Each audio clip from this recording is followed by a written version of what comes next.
안녕하세요. 저희 어머니의 귀한 딸인 40대 여자입니다. 엄마 하고 입으로 소리내서 부르면 어떤 기분이 드시나요? 그냥 무덤덤하게 부를 수도 있고 괜히 웃음이 나기도 하고 하루에도 수십 번 엄마 엄마 아무 일이 아님에도 불렀던 어린 시절 기억이 떠오르기도 하고 가슴이 뭉근해지기도 하고 감정이 북받쳐 오르기도 하시겠죠. 저는 허공에다 엄마 하고 부르면 아직도 무슨 상황에서도 늘 뒤돌아 저를 보시고 하고 대답하는 어머니의 목소리가 들리는 것 같습니다. 저희 어머니는 정말 고우셨어요. 젊은 시절 사진을 보면 왜 배우를 안 하셨을까 할 정도로 누구나 한 번쯤 다시 쳐다보게 되는 그런 미인이셨습니다. 목소리도 살짝 저음에 나긋나긋하셔서 어렸을 때는 어머니가 별 이야기를 안 해주셔도 괜히 더 듣고 싶고 또 살짝 피곤해서 노곤노곤해진 어머니의 목소리를 들으면 저까지 잠이 와서 바로 꿈나라로 갈 수 있었어요. 남들은 눈에 띄는 외모가 자산이라고 할 수 있지만 불행히도 저희 어머니의 인생에 독밖에 되지 않았습니다. 제가 8살 때 트럭 운전사로 일하시던 아버지께서 새벽에 졸음운전으로 사고가 나 돌아가신 후 아직 30도 채 되지 않은 젊은 가부가 된 어머니에게 접근한 남자들이 어머니를 참 괴롭혔거든요. 어머니는 아버지가 돌아가신 후 혼자의 몸으로 어린 저를 키워야 하셨기에 여기저기 돈을 빌려서 작은 국밥집을 차리셨어요. 근데 그 당시 저도 막 학교를 들어가서 어렸고 집에는 저를 돌봐줄 사람이 없었기에 학교 끝나면 집에 가는 게 아니라 어머니 국밥집에 가서 시간을 보냈습니다. 그림을 그리고 책을 읽는 걸로 되게 시간을 보내긴 했지만 그래도 그때 제가 가장 많이 한 일은 열심히 일하는 어머니를 구경하는 일이었어요. 조금이라도 생활비를 더 벌기 위해 사람도 쓰지 않고 앉을 시간도 없이 홀로 일하는 어머니를 보는 것도 힘들었지만 무엇보다 어린 저를 힘들게 한 건 식당에 찾아오는 구질구질한 아저씨들이었어요. 왜 요즘도 뉴스 기사로 많이 나오죠? 여자 혼자 장사를 하면 꼭 대체 어디서 소문이 난 건지 온갖 남자들이 다 와서 장사에 방해가 될 정도로 치근덕거려서 여자 자영업자들이 힘들어한다는 기사 말입니다. 예나 지금이나 그런 종자들은 있나 봅니다. 저희 어머니도 그런 남자들 때문에 많이 힘들어하셨거든요. 장사를 시작하고 몇 년 뒤 안정기에 들어섰을 때는 주방이나 서빙 직원을 둬서 별 문제가 없었지만 초창기에 혼자 장사를 하실 때는 하루에 꼭 2-3명 정도의 아저씨들이 꼭 저희 어머니를 귀찮게 했습니다. 괜히 밥 먹다 말고 주방에 있는 엄마를 부르더니 나이는 몇이냐, 혼자 사냐, 왜 그 나이에 혼자냐, 여기 문은 언제 닫냐, 노골적인 질문을 던지는 인간들도 있었고요. 장사가 끝나고 어머니와 함께 집에 가려고 하다가 정말 식당 문을 닫을 때까지 밖에서 어머니를 기다리던 인간들도 있었습니다. 그 당시 저는 어려서 구체적으로 그게 어떤 의도인지 무슨 의미인지 얼마나 저희 어머니에게 위협이 되는 일인지 알지 못했지만 그래도 늘 식당에 있으면서 그런 아저씨들이 오면 불편해하는 어머니의 표정을 보며 덩달아 한 30대에서 60대 아저씨들이 오면 그렇게 경계를 했었어요. 근데 제가 막 2학년에 올라갔을 때였을 거예요. 늦은 밤이었고 곧 식당 문을 닫을 시간이었죠. 한 손님이 제 기억으로는 60대로 보이는 아저씨. 당시 어린 제가 보기에는 할아버지나 다름이 없었죠. 근데 아저씨가 국밥도 다 먹고 반찬도 다 먹었으면서 술만 주구장창 시켜 먹으면서 저희 어머니를 괴롭게 한 겁니다. 와서 술을 한 잔 따라봐라. 내가 국밥 정말 맛있게 끓이는 법 아는데 여기 와서 앉으면 알려주겠다 하면서요. 어머니는 계속 주방에서 저와 계시며 안 나가고 말로만 됐다고 우리 곧 마감 시간이니 계산하고 나가시라 하셨습니다. 근데 그 아저씨는 끝까지 나가지도 않고 내가 보유한 자산이 얼마고 아줌마 나한테 시집 오면 그 돈 다 아줌마 거다. 내가 네 딸년도 키워준다 하며 점점 목소리가 커지더니 이제는 주방까지 들어오려고 하는 겁니다. 어머니는 생명의 위협을 느끼는 순간에도 제 앞에 서서 저를 지키셨어요.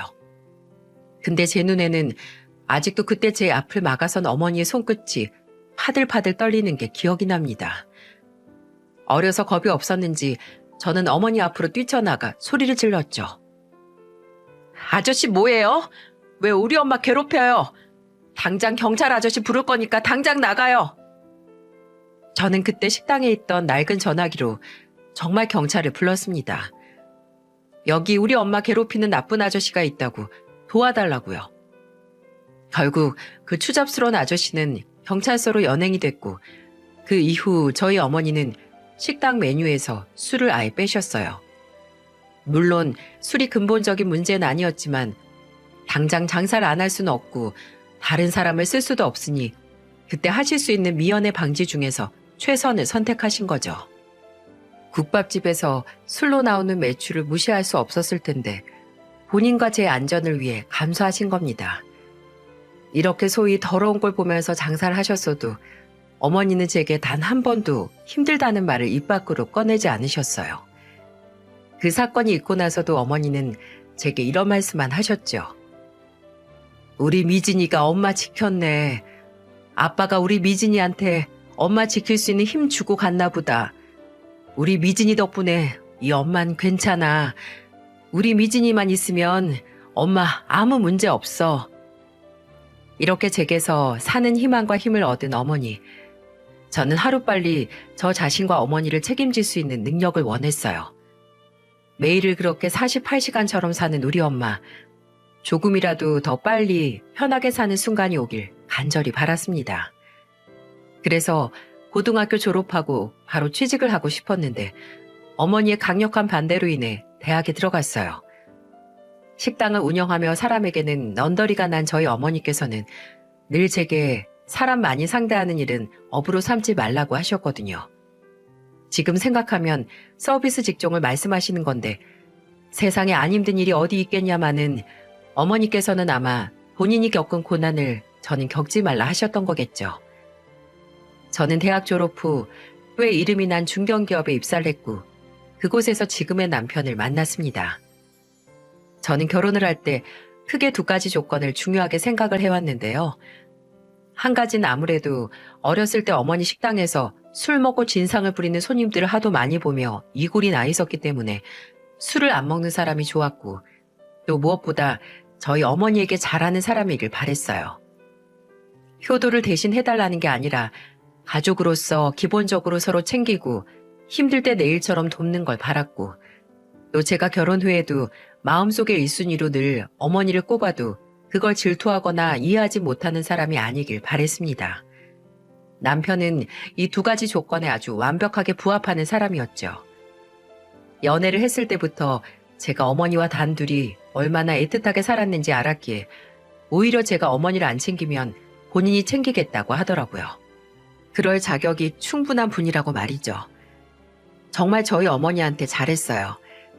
그렇게 너스레를 잘 떠는 사람이 아닌데 내성적인 저희 어머니에게 먼저 다가가기 위해 저는 미정이가 세상에서 제일 예쁜 줄 알았는데 장모님 뵈니까 그게 아니었네요. 라는 농담까지 하며 노력을 했었으니까요. 또 남편은 딱 단둘이서 의지하고 산 저와 저희 어머니를 신기하기도 했는데요. 3남 1녀의 셋째였던 남편은 집에 자식이 많다 보니 우리 부모님은 한 명이 사라져도 아마 눈치 못 채실 거고 적적하다는 생각도 안 하실 거라고 농담처럼 말하더라고요. 그래도 형제들과의 사이는 정말 좋아 보였습니다. 연애를 했을 때도 제게 미진아, 작은 형이 친구한테 콘도 무료 이용권을 받았는데 형은 못 간다고 너랑 나랑 주말에 다녀오래 라던가 동생이 회사에서 샘플 나왔다고 너 주라고 해서 가져왔는데 여기서 쓸 거 있어? 라고 종종 남편의 형제들이 제게 이렇게 선물을 주기도 했어요.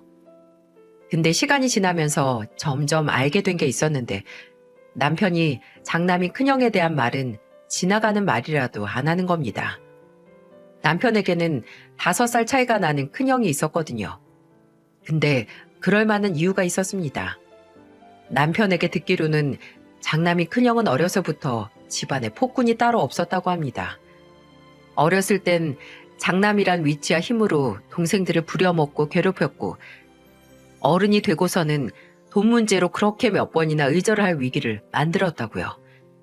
시부모님께 손 빌려서 중고차 매장 하다가 말아먹고 그 다음에 또 빚을 내서 등산복 매장을 열었는데 욕심내서 큰 매장을 차리려다가 대출 이자도 못 내고 매장에 채울 옷들도 못 떼어와서 동생 셋에게 매번 죽는 소리를 하면서 돈 좀 빌려달라고 매장 넘어간다고 부탁을 했던 유구한 역사가 있었다고 합니다.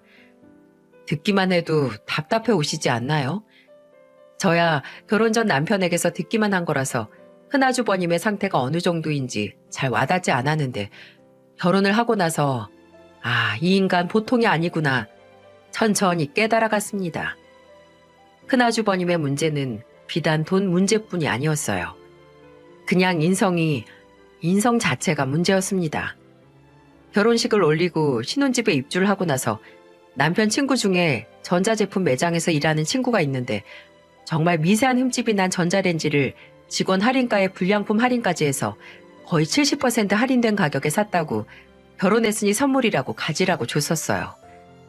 저희는 이미 전자레인지가 있었는데 저희가 구매한 전자레인지는 구매한 지 얼마 안 돼서 환불을 하려고 했죠. 환불을 하기 전까지 포장을 안 깐 전자레인지가 2대였는데 며칠 뒤에 이 중 하나가 사라진 겁니다. 이게 무슨 일인가 싶으시죠?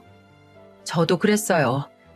저희도 막 들어온 신혼집에 다녀간 사람도 없는데 대체 누가 그 무거운 전자레인지를 가져갔겠어요? 신혼집은 남편이 절 배려해서 저희 어머니 댁에서 가까운 곳에 구했던 터라 정말 설마 어머니가 가져가셨나 싶어 전화를 해보니 아니라고 하고 남편도 시어머니께 연락을 해서 혹시 저희 집에 왔다 가셨냐 물어봤는데 시어머니가 이런 말씀을 하시네요. 그러고 보니 영철이가 네 집 비밀번호 알려달라고 해서 알려줬는데 걔가 다녀갔나? 아니 왜 형한테 제 집 비밀번호를 알려줘요? 형이 와서 또 뭐 할 줄 알고. 얘는 지 형한테 말하는 것 좀 봐라. 네 형이 가서 뭘 하긴 뭘 해. 그냥 네 신혼집 궁금하다고 가서 보고 싶다길래 알려줬는데. 범인은 큰아주버님이었습니다. 그리고 공범은 시어머니였죠. 남편이 좀 질렸다는 표정으로 큰아주버님에게 전화를 해서 형이 와서 전자레인지 가져갔지? 그걸 대체 왜 가져가? 누구 마음대로? 라고 하니까 큰아주버님 야, 한 집에 2대가 뭐가 필요하냐? 네 집 주방 안 그래도 좁은데 내가 넓게 쓰라고 가져온 거야. 이거 버리는 것도 돈인데 그냥 필요한 사람이 쓰는 게 좋지. 참나. 아니, 그걸 누가 버린다고 했냐고요. 지가 그저 생각하고 싶은 대로 생각해서 훔쳐간 거나 다름없으면서 이렇게도 당당하다니. 남편은 그거 버릴 거 아니고 집에 있는 거 환불한 다음에 우리가 쓸 거다. 그러니까 가져와라 라고 말해도 일주일 동안 묵묵부답 가져오지 않았어요. 그리고 후에 큰형님께서 저희 집까지 새 전자레인지를 들고 오셨어요. 집에 갑자기 새 거가 생겨서 어디서 났나 했더니 작은 서방님 집에서 가져왔다고 하더라고요. 근데 갑자기 새 거를 작은 서방님이 그냥 줬다는 게 이상해서 캐물어 보니까 그냥 2개 있던 걸 집어왔다는데 미안해요 서방님. 미안해 동서. 내가 그래도 집에서 조금이라도 쓰던 거 가져오기 그래서 새 걸로 사왔으니까 기분 풀어. 잘못은 큰아주버님이 했는데 사과하고 돈 쓰는 건 큰형님이었습니다. 근데 이런 모습을 이례적으로 본 게 아니라 결혼 생활 내내 봤습니다. 집안의 골칫덩어리이자 형제들에게 공공의적인 아주버님이 실수를 하고 잘못을 하면 형님이 수습을 하는 걸 말이죠. 지금도 생각을 하면 한숨이 절로 납니다. 저희 큰형님은 큰아주버님에게 너무 아까운 사람이었어요. 아니 어떻게 저 2사람이 결혼을 했지? 아니 어떻게 만났지 싶을 정도로 다른 종류의 사람들이었는데 제가 결혼하고 나서 나중에 큰형님과 작은형님과 가까워지고 나서 큰형님이 그러시더라고요. 결혼 전부터 본인 본 모습 다 드러내는 등신은 없다고요. 남편이 큰아주버님에 대해 말했던 것 중에 형제들 사이를 이간질한다는 것도 있었거든요. 어렸을 때부터 그랬대요.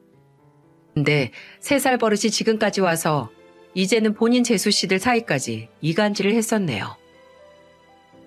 저는 결혼하고 얼마 안 지나서 큰형님이나 작은형님, 시누이, 그리고 작은 아주버님까지 빠르게 친해졌거든요. 정말 큰아주버님만 빼면 다들 너무 재밌고 좋은 분들이었으니까요. 근데 하루는 그날 시아버지 생신이셔서 시댁에 모였는데 제가 물을 마시러 주방에 갔거든요. 근데 큰아주버님이 따라 들어오시더니 그러시는 겁니다. 재수씨, 근데 아버지 선물을 왜 저리 작은 거랬어요? 큰 재수씨가 가족 되고 나서 처음으로 시부모님 결혼 챙겨드리는 건데 손 작다고 흉보던데? 큰아주버니 말하길 제가 시아버지 생신 선물로 드린 게 너무 초라해서 작은 형님이 그것에 관해 제 흉을 봤다는 거예요. 근데 저는 이미 전자레인지 사건으로 큰아주버님에 대한 신뢰도가 바닥이었거든요. 또 남편에게서 큰아주버님이 얼마나 가족들 이간질 시켜 하길 좋아한다는 것도 잘 알고 있었고요. 그냥 그 사람 말버릇이었어요. 누가 그러더라 하면서 본인 속마음 얘기하는 거. 그리고 심지어 그 선물 제가 형님들이랑 의논해서 누구는 뭐 하고 누구는 뭐 사자 해서 정한 거였거든요. 근데 그걸로 흉을 본다? 말이 안 되죠. 그래서 저는 대수롭지 않은 표정으로 말했죠. 정말요? 근데 그거 큰형님이랑 작은형님이랑 다 정해서 산 선물인데요? 아, 그래? 그럼 재수씨가 제일 막내라고 제일 후진 선물 사라고 했나 보네. 재수씨, 형님들 텃세 때문에 힘들겠어. 텃세가 어딨어요. 그것보다 자꾸 본인 속마음을 남이 한 말처럼 대신하는 그런 사람 때문에 좀 짜증은 나네요. 그렇게 말하고 주방을 나왔습니다. 그 후로도 수차례 큰아주버님이 저희 사이를 이간질하려고 했지만 그게 먹힐 리가 있나요? 집안에서 가장 가족의 신뢰를 받지 못하는 게 아주버님인데. 그런데도 본인의 문제를 모르고 그렇게 밉상짓만 하더라고요. 그리고 그것 때문에 형제들이나 다른 가족들이 본인을 피하고 무시하면 지가 오히려 화를 내는 그런 인간이었죠. 혹시 이 이야기를 듣고 같이 사는 큰형님을 걱정하시는 분들이 있을지 모르겠습니다. 근데 걱정 마세요. 저희 큰형님은 그로부터 1년 뒤에 그 지옥에서 탈출을 하셨으니까요. 바로 이혼하셨거든요. 아나무인에 무능력하고 동생들한테 늘 손이나 벌리면서 고마운 줄도 모르고 늘 제멋대로인 큰아주버님에게 아주 이골이 나서 이혼하셨어요. 등산복 매장만 크게 열어놓고 일도 안 하고 펑펑 놀러 다니는 큰아주버님을 대신해 가사에 육아에 매장 운영까지 도맡아서 하던 큰형님은 이혼을 결심하기 전에 과로로 1년에 대여섯 번을 쓰러지셨거든요. 그렇게 큰형님은 이혼 후 본인 친언니가 하는 게스트하우스를 함께 운영하기 위해 부산으로 갔습니다. 그럼 개망난이처럼 살다가 이혼당한 후에 큰아주버님이 정신을 개미 눈물만큼이라도 차렸을까요? 전혀 아닙니다. 오히려 지가 먼저 이혼하고 싶어 했는데 잘 됐다고, 후련하다고, 애미나 새끼나 안 봐서 좋다고 아주 떵떵거렸어요. 웃긴 게 속이 후련할 거면 혼자 후련하던가요. 아주 일주일에 몇 번씩 저희 집에 찾아와서 술 먹고 그러다가 다음날은 작은 아주버님에게 찾아가고 그 다음엔 시부모님 댁에 가서 그 난리를 부리다가 시누이에게 갔는데 시누이는 큰아주버님이라면 아주 질색을 해서 문도 안 열어줬었어요. 말로는 후련하다 뭐다 하는데 온몸으로 아주 외롭고 버림받아 고통스럽다는 걸 만천하에 알리는 꼴이나 마찬가지였어요. 그런 큰아주버님을 불쌍하게 생각한 건 가족들 중 단 한 명이었습니다. 여러분도 이야기를 들으면서 어느 정도 예상을 하셨겠지만 바로 시어머니였어요. 시어머니는 아마 지구에서 큰아주버님을 불쌍하게 생각하고 애틋하게 생각하는 단 한 명의 지구인일 거예요. 시어머니는 큰아주버님이 이혼을 당하고 몇 달은 큰형님 욕을 엄청 하셨어요. 무슨 속에 뱀이 몇 마리 있었다. 안 그런 척 하면서 속으로 칼을 품고 산 거다. 사람이 일이 무섭다. 이혼이 장난이냐. 별것도 아닌 걸로 이혼이라고 하면서 몇 마디 말로 큰형님을 마치 가족을 등진 천하의 못된 여자로 만들고 큰아주버님을 잘 살다가 불시에 이혼을 당한 처량한 피해자로 만들었죠. 원래 큰아주버님을 제외하고 세 형제가 시어머니께 부탁을 했었다고 해요. 제가 결혼하기도 전 이야기인데 큰아주버님이 돈 문제로 형제들을 찾아와서 징징거리는 것도 그렇고 이간질하는 것도 그렇고 큰아주버님 하나 때문에 모두가 괴로운데 그래도 중자인 시어머니와 시아버지께 이제 큰아주버님이 그 단점들을 고치고 정신 차리고 할 수 있게 도와달라 가족들 다 같이 대화를 해보자 했었다고 합니다. 처음에 작은 아주버님 남편 시누이만 있는 곳에서는 시어머니도 동조를 하셨다고 해요. 걔한테 문제가 있는 건 안다고 하면서 걔가 왜 그러는지 모르겠다고 나도 그 원인을 안다면 고쳐주고 싶다고 하셨다고 합니다. 근데 막상 가족들끼리 대화를 하려고 문제의 원인인 큰아주버님을 부르면 그 자리에서는 또 큰아주버님 편에 서서 남은 자식들에게 니들이 어려서부터 영철이를 따돌리긴 했다. 얘도 이러고 싶어서 이러겠니? 다 어렸을 때 상처가 남아서 그러는 거지. 이런 말도 안 되는 말을 했었다고 하네요. 그럼 다른 가족들은 환장을 하는 거예요. 심지어 같은 부모인 시아버지도 당신이 그리 싸고 도니까 영철이가 가족들한테 미안한 걸 모른다고 하는데 이미 오래전부터 시어머니에게 큰아주버님은 다른 형제들에게서 배척을 당한 불쌍하고 아픈 손가락이었던 거죠. 어처구니가 없는 게 배척을 당한 게 아니라 지 혼자 남은 3명의 형제를 배척하다가 혼자가 된 건데 누가 누굴 탓하나요? 저도 애 둘 낳은 부모지만 그럼에도 시어머니의 마음이 도저히 이해가 가지 않았습니다. 아니, 오히려 자식이 있어서 더 이해가 가지 않았어요. 아무리 부모라고 해도 한 자식 때문에 나머지 자식과 가족들이 괴로워하면 문제의 원인인 자식을 어떻게 해서라도 바꿔보려고 해야 하잖아요. 그건 그 자식에게도 도움이 되는 길이고요. 더 환장할 노릇은 아주버님의 이혼 후 시어머니가 아주버님을 싸고 도는 게 더 심해졌다는 거였어요. 40이 넘은 아주버님을 마치 4살짜리 애처럼 끼고 사는데 그냥 둘이서 그렇게 사는 건 상관이 없죠.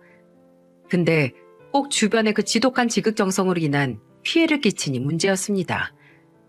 저와 남편 결혼 10주년이 되던 해 결혼 기념일에 간단하게 제주도로 여행을 하기로 했는데 그걸 들은 시어머니가 그럼 큰아주버님도 데려가라는 겁니다. 안 그래도 안 좋은 일 많았는데 같이 가서 바람 쐬고 오라고. 또 제가 둘째 낳고 회사를 그만두고 나서는 시어머니께서 본인이 한 달에 50만 원씩 줄 테니까 큰아주버님네 집에 하루에 한 번씩이라도 가서 밥을 해주라는 정말 어처구니 없는 말도 들었어요. 근데 너무 웃긴 건 저는 지금도 100% 확신해요. 시어머니 본인도 본인 장남이 같이 살기 힘든 인간이라는 걸 잘 아십니다. 안 그랬으면 저한테 가서 밥 해주란 소리 안 하시고 직접 가셔서 같이 살면서 삼시세끼 챙겨 먹였겠죠.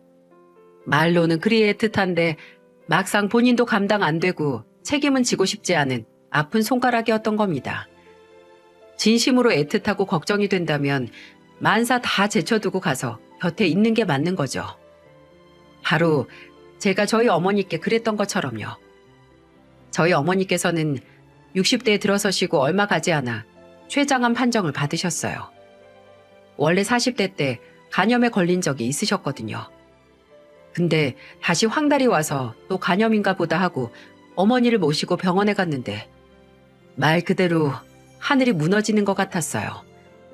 다른 사람도 아니고 왜 우리 엄마에게 한평생 부끄러운 일 하나 안 하시고 자식을 위해 헌신하시고 열심히 살아오신 저희 어머니에게 이런 일이 일어났나 하늘을 원망하고 또 원망했죠.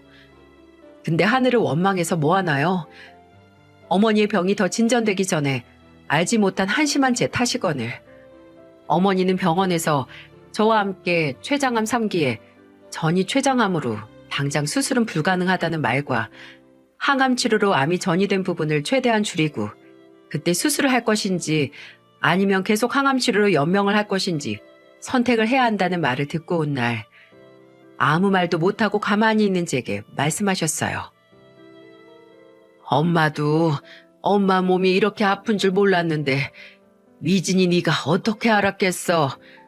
다 게을러서 우리 딸이 정기적으로 건강검진 가자고 했을 때 미룬 엄마 탓이야.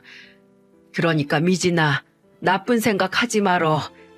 지금 여기 우리 딸이 자책할 만한 일 하나 없어. 그러니까 나쁜 생각 그만해. 어머니 눈에도 보이셨겠죠. 어머니 몸이 병들어가고 있다는 걸 전혀 모르고 있었다는 사실에 마음속으로 12번은 더 제 자신을 매질하고 있었는데 시한부 선고를 받은 거나 다름없는 오히려 어머니가 저를 위로했습니다. 이래서 부모만한 자식이 없다는 거구나. 나도 다른 집 자식들하고 다를 게 없구나 싶기도 했고 그냥 제 자신이 한없이 한심해지는 건 어머니의 위로로도 막을 수가 없었어요. 그리고 그 한심함을 조금이라도 만회해보고자 그날부터 저는 어머니의 집에서 살다시피 하며 어머니를 모셨습니다. 같이 병원에 가고 입원으로 치료하면 제가 간병인으로 함께 병실에 있었어요. 제가 조금이라도 쉬어야겠다 싶을 때는 남편이 어머니를 모셨고 심지어 작은 형님도 잠깐 와서 저희 어머니와 함께 있어 주셨죠. 제가 어머니를 위해 할 수 있는 게 뭔지 매일, 매분, 매초 고민을 했어요. 근데 제가 고민을 한다고 해서 어머니의 몸이 호전되는 건 아니었습니다. 치료는 의사의 몫이었고 그 치료를 받고 부지런히 따라가는 것도 저희 어머니의 몸 상태였죠. 단 하나뿐인 자식이나 돼서 실질적인 도움이 못 된다는 제 무능력함에 하루하루가 괴로웠는데 치료 부작용으로 병원에 입원을 하셨을 때 어머니가 그러시더라고요. 매일 우리 딸이랑 이렇게 붙어 있으니까 옛날에 국밥집에서 하루 종일 붙어 있을 때 같네. 그치? 그때 알았죠. 제 역할은 그저 어머니 곁을 지키며 지금 당장 어머니를 행복하게 하는 일을 하는 거. 가령 우리만 아는 옛 추억에 대해 끊임없이 이야기를 나누거나 서로에게 고마웠던 이야기를 하고 또 사랑한다는 말을 하는 것처럼요. 근데 다른 건 기꺼이 할 수 있었지만 괜히 어머니께 고마웠던 이야기를 듣는 건 힘들더라고요. 뭔가 그 순간이 마지막이라서 작별 인사를 하는 것 같기도 해서 괜히 어머니가 그런 얘기를 꺼내면 피했었어요. 그리고 정말 마지막 순간이 왔을 때 그렇게 피했던 걸 후회했죠. 왜 모든 형태의 사랑이든 그 끝은 후회만 남는지. 그렇게 8개월의 투병 생활 끝에 어머니는 숨을 거두셨고 저는 40이 넘어 고아가 됐습니다. 어머니의 장례식은 작고 조촐하게 치러졌어요. 내성적인 만큼 인간관계가 좁았던 저희 어머니를 찾는 사람들은 많지 않았지만 또 좁은 만큼 깊은 관계였기에 진정으로 어머니의 죽음을 슬퍼하고 그리워할 사람들만 모여서 치러졌었죠. 그날은 시어머니와 시누이, 작은 아주버님과 형님 모두 왔었는데 큰 아주버님만 안 오셨어요. 원래 하도 정신이 없어서 시댁 식구들 중 누가 오고 안 오고 눈치채질 못했는데 시어머니께서 저를 붙들고 그러시더라고요. 영철이가 정말 오고 싶어 했는데 오늘 너무 급한 일이 생겨서 못 왔어. 대신 내가 내 부조금 봉투에 영철이가 보낸 돈도 넣었으니까 너무 서운하게 생각하지 마렴. 솔직히 저는 조금도 서운해하지 않았거든요. 오히려 안 오면 우리 엄마 장례식장 시끄럽게 할 사람 한 명 주는 거니까 잘 됐다 싶었어요. 근데 저희 어머니 장례식은 조용히 넘어갔던 그 인간이 그 이후 저를 이리도 괴롭게 만들 줄은 몰랐습니다. 저희 어머니께서는 큰 재산은 없으셨고 국밥집을 10여 년 운영해 오시며 장만한 아파트가 하나 있으셨어요. 15년 정도 된 아파트였는데 32평으로 넓진 않지만 그래도 서울에 위치해 있어서 꾸준히 집값이 오르고 있었죠. 아파트에서 어머니 물건을 정리하면서 이 집을 어떻게 해야 하나 곰곰이 생각을 했습니다. 처음에는 남편과 상의해서 이사를 들어올까 생각도 했지만 애들 학교도 있고 또 저희 어머니가 리모델링 한 번 없이 오래 사신 곳이라 여기저기 손볼 곳도 많더라고요. 그렇다고 어머니와의 추억이 있는 집을 바로 처분할 생각도 없이 떠난 어머니에 대한 애착과 후회로 괜히 아파트를 붙잡고 있었어요. 근데 그 애착과 집착을 녹여버린 사건이 일어났네요. 어머니가 돌아가시고 아마 2주도 안 지났을 거예요. 아파트에 있는 물건은 정리는 했지만 텅 빈 채로 내버려 두고 있었습니다. 근데 하루는 저희 집에 시어머니가 찾아오셨더라고요. 평생 한 번을 안 그러시던 분이 과일을 사서 오셨는데 제게 그러시더라고요. 이제 좀 괜찮지? 마지막에 하나 있는 딸이 지극정성으로 돌봐드렸으니 사부인께서도 좋은 곳으로 편하게 가셨을 거야. 저는 시어머니께서 진심으로 저를 위로해 주시는 거라고 생각을 했어요. 시어머니도 제가 어머니와 단둘이 살았다는 걸 알고 얼마나 사이가 애틋한지도 잘 알고 계시거든요. 큰아주버님 때문에 이래저래 꼬이긴 했지만 시부모님으로서 저를 품어주시는 거라고 믿었는데 이건 모두 본인 자식을 위한 지독한 밑밥밖에 아니었네요. 사부인께서 살던 아파트는 정리했니? 물건은 정리했는데 아직 팔지 말지는 결정 못했어요. 영수한테 들으니까 거기로 이사갈 생각도 없는 것 같던데. 네, 맞아요. 애들 학교 문제도 있고 지금 사는 집보다 좁기도 하니까요. 그래, 좋은 집 두고 괜히 거기 가서 살 필요 없지. 아무리 네 어머니하고 추억이 있다 해도 사부인도 네가 괜히 옛 기억 때문에 그런 선택하는 거 안 바라실 거다. 그저 집은 남아도는 것보다 당장 필요한 사람한테 주는 게 좋지. 아, 미진이 너 이 영철이 재혼하는 건 소식 들었지? 맞아요. 그 당시 큰아주버님은 똑같이 이혼을 한번 했던 여자를 만나 재혼을 준비하고 있었습니다. 나중에 알고 보니 저희 어머니 장례식에 오지 못한 것도 그날 결혼할 여자 집에 인사드리러 갔던 거더라고요. 네, 알아요. 식은 안 올리고 그냥 혼인신고만 한다고 들었어요. 그래, 그래도 식만 안 했지. 새로 직구해서 살림 합치는 건 신혼이나 똑같아. 한 번 갔다 와서도 신혼 느낌 낼 수 있잖아. 그리고 똑같이 이혼 경험이 있다고 해도 그쪽은 아직 30대고 영철이는 곧 50이잖니. 그러니 아무래도 영철이도 이래저래 부담이 있지. 걔가 임자 만난 것 같다고 이번엔 정신 차리고 잘해보고 싶다고 이번 결혼은 실패로 안 끝날 거라고 하는데 아유, 부모가 돼서 자식이 새로 시작하겠다는데 마땅히 도움을 못 주는 게 내가 천추한이다, 한. 도움을 주셔야 할 게 또 뭐가 있어요. 어머님 말씀대로 아주버님도 곧 50인데 재혼도 알아서 잘 하시겠죠 뭐. 말이 쉽지. 걔가 이혼하고 위자료 주고 애들 양육비 꼬박꼬박 주고 있잖아. 그러는데 어느 세월에 돈이 모였겠어. 장사가 잘 된 것도 아닌데. 아휴, 그래서 말인데 미정아. 영철이가 재혼하면서 집은 하나 꼭 해가고 싶어 하거든.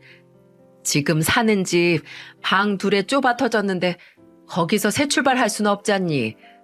그러니까 네 어머니 살다 가신 그 아파트 혹시 영철이 신혼집으로 쓰게 잠깐만 영철이가 돈 벌어서 집 구할 때까지만 살게 해주면 안 되겠니? 저희 어머니 집을요? 그래. 어차피 너도 당장 팔 생각 없잖아. 그렇다고 거길 비워두니? 전세로 드리려면 또 거기 리모델링 싹 해야 할 거 아니야. 그러느니 그냥 영철이 거기서 살게 하면 가족이니까 집이 뭐 낡든 수리가 필요하든 문제될 거 없이 군말 안 하고 살지. 그 집을 아예 달라는 게 아니라 영철이 재혼하고 다시 자리 잡기 전까지만 그때까지만 빌려달라는 거야. 너 그거 해주면 영철이 재혼할 때 영수랑 따로 축의금이나 축하 선물이니 할 거 없지. 안 그러니? 저희 어머니가 돌아가시고 그 집이 비워지기 무섭게 아파트를 큰아주버님 신혼집으로 빌려주라는 시어머니. 그때까지만 해도 시어머니께서 좀 조심스럽게 물어보셔서 제 거절을 이해하시고 받아들이실 의사가 있다고 생각을 했어요. 그래서 저도 조심스럽게 거절을 했습니다. 말씀은 잘 알겠는데 그건 어려워요, 어머님. 저 아직 저희 어머니 집 어떻게 할지 결정도 안 했고 또 큰아주버님이 자리를 잡는다는 게 언제가 될지 구체적으로 모르는 상황이잖아요. 괜히 나중에 그 문제로 서로 감정 상하는 일 없게 그냥 지금 애초에 문제될 일을 안 만드는 게 좋을 것 같아요. 예, 감정 상할 일이 뭐가 있니? 그냥 네가 영철이한테 그 집 주면 되는 건데. 아니, 빌려주면 되는 건데. 너 하나 마음 먹으면 여기 감정 상할 사람 아무도 없다. 어머님, 그 집 이제 제 집이에요. 저희 어머니가 저한테 남기고 가신 유산이라고요. 그럼 어떻게 하든 선택권은 저한테 있고 제가 굳이 이렇게 어머니께 왜 아주버니께 빌려드릴 생각이 없는지 설명을 할 필요도 없잖아요. 저는 그럴 생각이 없어요, 어머님. 어머니께서 뭐라 하시든 설득당할 생각도 없고요. 제 완곡한 거절에 시어머니는 어떻게 하셨을까요? 너 두고 봐라. 네 엄마 죽고 이제 남은 가족 우리뿐인데 지금 네가 진짜 잘해야 하는 가족한테 이리 매정하게 구는 거? 너한테 좋을 거 하나 없다. 내가 고아된 거 불쌍해서 우리 가족으로서 네가 해줄 수 있는 일 알려줘도 성의를 뻥 차버려? 너 지금 내 아들 도와주면 앞으로 평생 나나 영철이가 너한테 고마워할 일 하는 거야. 저한테 그렇게 빚지고 싶으세요? 저는 어머님이나 아주버님한테 고마움 받고 싶지 않으니까 걱정 마세요. 시어머니는 마치 당장이라도 제 얼굴에 침을 뱉을 것 같은 표정을 짓더니 이내 제 집을 나가셨습니다. 본인이 사온 과일을 가지고선 말이죠. 참 어처구니가 없더라고요. 넌덜머리가 나더라고요. 장례식에서 오지 못한 아들을 대신해 변명을 했던 것도, 과일을 사주고 어머니가 돌아가신 지 얼마 안 된 저를 걱정하는 척 했던 것도 모두 본인 아들 재혼을 위한 수작이었던 거예요. 그 후로도 시어머니는 자주 제게 연락을 해오셨습니다. 어차피 그 동네 집값 점점 떨어진단다. 그렇게 좋은 아파트도 아닌데 인심 후하게 쳐서 가족을 도우라는 둥. 남편에게도 연락을 하셔서 네 마누라 좀 잘 설득하라고 사람을 아주 들들 볶았어요. 나중에 신우이에게 연락이 왔는데 시어머니가 이제는 다른 가족들까지 호섭을 하려고 했더라고요. 엄마가 연락 와서 그 집 큰오빠 주기 전까지 새언니랑 만나지도 말고 연락도 하지 말래요. 가족들한테 딸을 당해봐야 가족들을 위해 희생한다고. 언니, 엄마나 큰오빠 제외한 다른 가족들은 그 집 오빠한테 주건 말건, 아니 오히려 주는 걸 더 반대하니까 절대 엄마 말에 휘둘리지 말아요. 큰오빠는 지가 뭔데 그 집을 엄마 시켜서 언니한테 달라 해요? 다행히 다른 가족들은 다 제 편이었어요. 작은 형님과 작은 아주버님께도 시누이가 했던 전화와 비슷한 연락을 받았고, 시아버지께서도 남편에게 차라리 그 집을 빨리 팔아버리라는 조언을 해주셨습니다. 오직 그 두 사람, 늘 가족들과 대척점에 서 있던 시어머니와 큰아주버님이 저희 어머니 집을 호시탐탐 탐을 내는 거였어요. 근데 점점 재혼 날짜가 다가와서 조급해졌는지, 본인 어머니만 믿고 있을 수 없다 판단을 했는지 이제는 큰아주버니까지 저를 찾아왔더군요. 점심에 나갔다 오다가 집에 가는 길에 저희 집 앞에서 저를 기다리고 있던 큰아주버님을 마주했을 때 그저 한숨밖에 나오지 않더라고요. 괴로운 건 전데 큰아주버님은 도리어 지친다는 표정으로 그러더군요. 재수씨, 진짜 이럴 거야? 아무도 안 사는 빈집, 가족한테 평생도 아니고, 아니 몇 년 빌려주는 게 그렇게 힘들어? 저한테 집 맡겨놓으셨어요? 어머님이나 아주버님이나 왜 제 아파트 갔다가 사람을 이렇게 힘들게 하시는 건데요? 그걸 빌려주든 안 빌려주든 그건 제 마음이고 제 선택이잖아요. 내가 이렇게 부탁하잖아. 재수씨, 나 정말 이번엔 잘해보고 싶어. 결혼 한번 실패한 사람한테 이런 기회 쉽게 오는 거 아니잖아. 그러니까 사람 한번 살리는 셈 치고 좀 도와주라. 어? 나 이미 집은 걱정 말라고 내 와이프 될 사람이나 그 처가에도 다 말해놨단 말이야. 그러니까 누구 마음대로 벌써 보장되지도 않는 그런 거짓말을 쳐요. 그리고 이번에는 잘해보고 싶다고요? 처음 결혼은 안 그러셨어요? 이혼한 형님이랑 결혼할 때는 이렇게 절절하지도 않고 뭐 하면 하고 아니면 안 하고 그런 마음이라서 끝이 그렇게 끝났나 보네요. 저는요, 솔직히 지금 가족이라고 하는 아주버님을 못 믿겠거든요. 재혼하고 다른 집 구할 때까지만 산다고요? 대체 몇 년을요? 지금까지도 못했던 게 갑자기 될 거라는 보장이 어딨어요. 그리고 아주버님이 생각하기에 본인이 저한테나 다른 가족들한테 이런 부탁을 할 정도로 믿음을 준 적이 있나요? 솔직히 지금까지 제 남편이나 작은 아주버님 그리고 시부모님한테 빌려간 돈들 갚는다고 하고 지금까지 한 푼도 안 갚으셨잖아요. 그러신 분이 하는 말을 무작정 믿고 저희 어머니 아파트 무기한으로 빌려드릴 생각 추호도 없으니까 포기하세요. 저는 그렇게 말하고 집 안으로 들어갔습니다. 이 정도로 말하면 사이는 틀어질지언정 말은 알아들을 거라고 생각을 했어요. 더 이상 집 문제로 잡음 나올 일 없을 거라고요. 근데 생각보다도 더 시어머니나 큰아주버님이나 지독하고 끈질긴 사람들이었네요. 이틀 뒤 집으로 사이좋은 두 모자가 저희 집에 찾아왔어요. 주말 대낮부터 오더니 시어머니는 다짜고짜 제 뺨을 내려치셨어요. 황당하시죠? 저도 그랬습니다. 순식간에 벌어진 일에 입도 뻥끗 못했는데 시어머니가 먼저 선수를 쳐 소리를 지르시더라고요.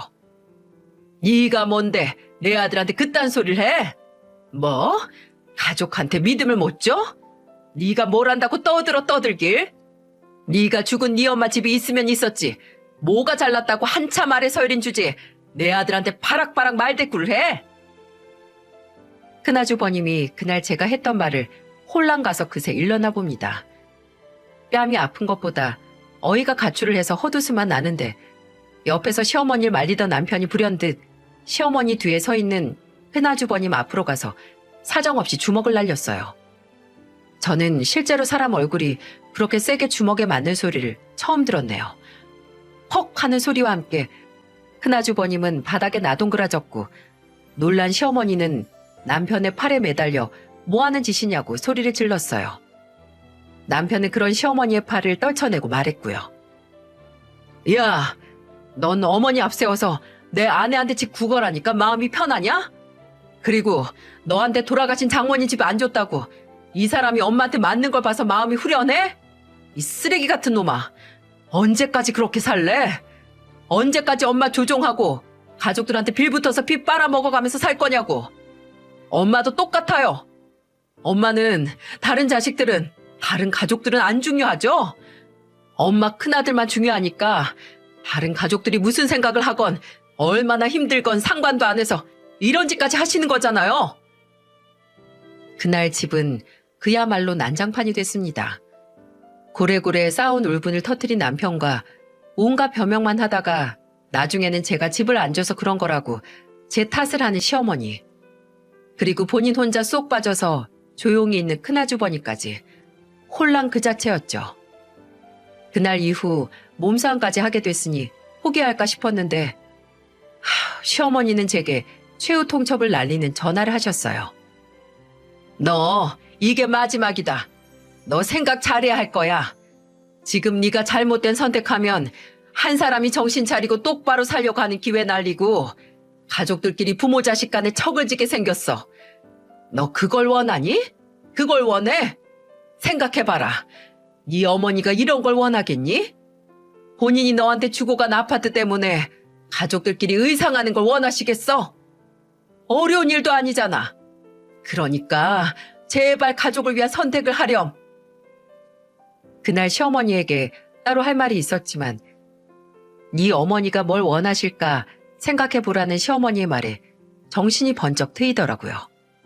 그래서 목을 가다듬고 말했습니다. 맞아요. 저희 어머니께서 이런 걸 원하시지 않으셨죠. 당장은 못 들어가고 최소한 일주일 뒤에 들어갈 수 있어요. 아파트 정리도 해야 해서. 뭐? 미진아, 그럼 너? 아주버님한테 일주일 뒤에 입주해 보시라고 하세요. 시어머니는 그 전에 표독스럽기 짝이 없는 목소리를 거두고 이내 사르르 녹아내리는 목소리로 제게 고맙다. 너 선택 잘한 거라고. 진짜 그랬으면 내가 네 얼굴에 손댈 일도 없었을 텐데 하시는 겁니다. 저는 그러니까 말이에요. 라고 하고 전화를 끊었고 한시라도 빨리 일주일이 지나길 바랬습니다. 그리고 그토록 원하던 일주일 뒤 오후 2시가 됐을까요? 제 휴대폰에 미친 듯이 전화가 걸려오기 시작했어요. 큰아주버님이었죠. 저는 전화를 받지 않았고 그 후에도 계속 걸려오는 전화를 무시했습니다. 큰아주버님에게 부재중 전화 8통이 찍히고 나서 휴대폰이 좀 잠잠해졌는데 한 10분 정도 뒤에 이제는 시어머니께서 전화를 하시더라고요. 여보세요?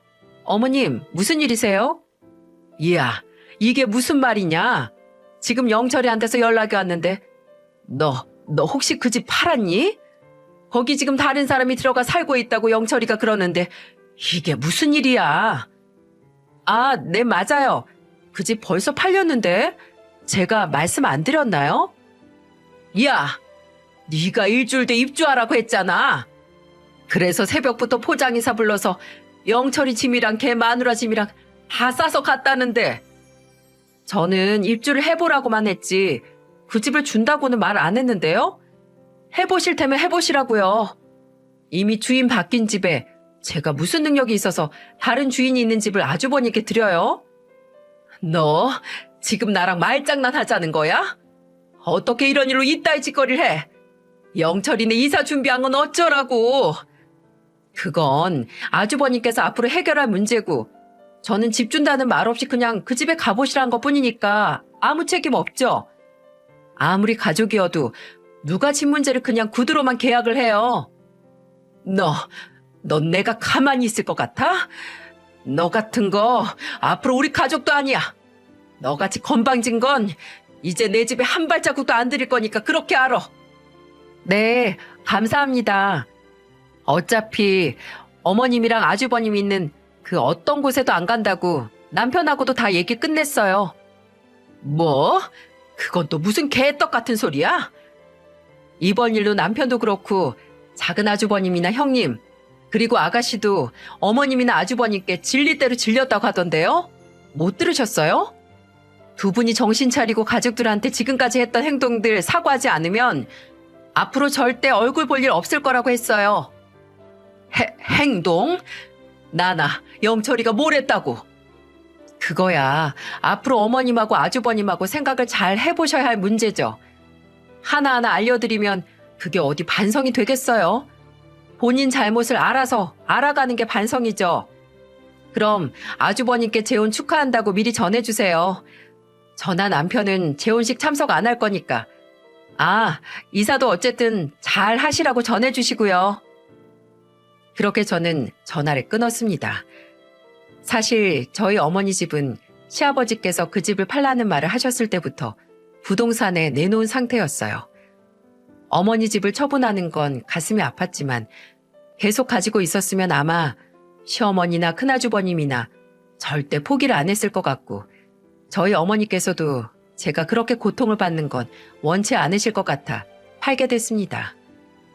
처음에는 먼저 팔았다고 통보를 하고 싶었는데 대뜸 최후 통첩을 날리는 시어머니가 저희 어머니까지 운운을 해서 골려주고 싶은 마음에 일주일 뒤에 어디 가보시라는 말을 하게 됐고요. 그리고 실제로 시누이와 작은 아주버님 내외가 시어머니나 큰 아주버님과 연락을 끊은 것도 사실입니다.